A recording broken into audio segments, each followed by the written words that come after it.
Bonjour frères et sœurs.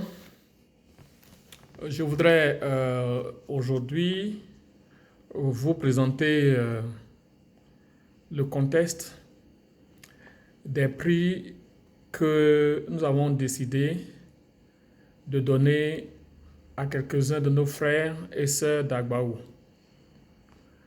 En vérité, cette cérémonie aurait dû se faire dans le mois de mai, mais pour les questions de Covid-19, nous n'avons pas pu faire cela.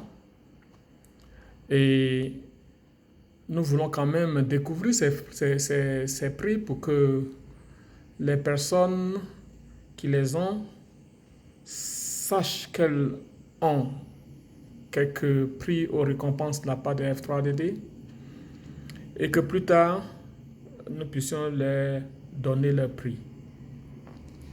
Alors, pour introduire, je voudrais dire simplement que quand tu travailles, surtout quand tu travailles bien, quand tu te dévoues à une chose, les gens te voient. Même s'ils ne disent rien. Tu peux te dire que les gens ne te voient pas, mais cela n'est pas vrai. Personne ne sait cacher le bien visible ou même invisible qu'il fait. Je voudrais raconter une histoire que j'ai vécue en 2012 quand j'ai été invité au Canada, au Québec, pour participer au premier forum de la langue française comme orateur. D'abord, j'ai été un peu surpris que j'ai été désigné pour intervenir à ce forum de haut niveau et qui est un forum mondial. Et ensuite, bien entendu, on m'a donné un thème que j'ai préparé. Et en marge du sommet, il y a eu une réunion de ce qu'on appelle le réseau normalisation et francophonie. Et donc, nous sommes allés à un cocktail. Et pendant le cocktail, personnellement, je n'étais pas informé, mais ils ont commencé à donner des prix. Et le président du réseau a commencé à décrire la personne qui devrait recevoir le premier prix intitulé RNF d'honneur.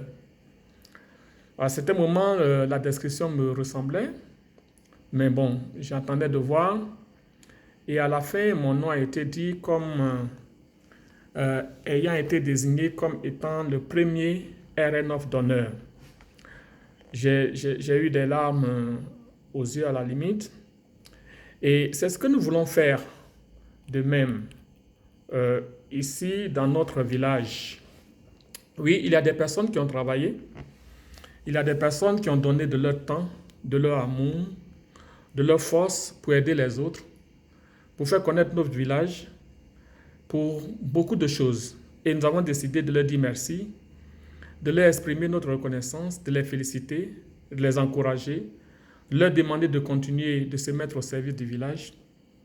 J'ai cette conviction que dans la vie, celui qui cesse de servir cesse d'exister. Pour moi, exister, c'est servir. Et c'est une vérité absolue que les religions nous enseignent lorsque Jésus-Christ dit que celui qui veut être le premier parmi vous, qu'il soit le serviteur de tous. Il y a donc beaucoup plus de bonheur à servir, à se mettre au service des autres, à partager, à donner, à aimer, à pardonner, à rassembler, que toute autre chose. Pour cette année, nous avons conçu 11 catégories de prix. La première catégorie va concerner l'éducation, parce que l'éducation est importante. Et nous allons décerner 3 prix pour l'éducation. Le deuxième prix sera concerné par l'agriculture. Au niveau de l'agriculture, nous avons donc un prix. Au niveau des œuvres d'art et de construction, nous avons un prix. Au niveau de la culture en général, nous avons 5 prix. Oui, nous sommes un peuple culturel. Nous avons une culture en tant qu'quartier. Et donc, il y a 5 prix qui seront décernés pour la culture. Il y aura 3 prix pour le management, la gestion.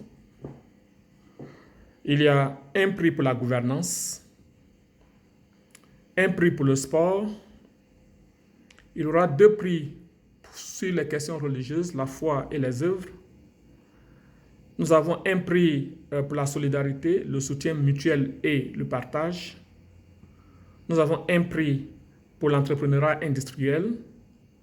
Et finalement, nous avons un prix pour l'engagement citoyen et communautaire.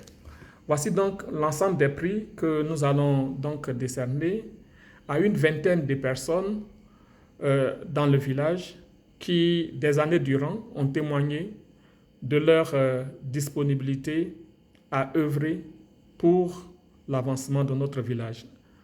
Nous allons donner les noms plus tard et nous voulons vous dire merci pour cette attention que vous prêtez à la présentation qui va suivre. Merci à tous.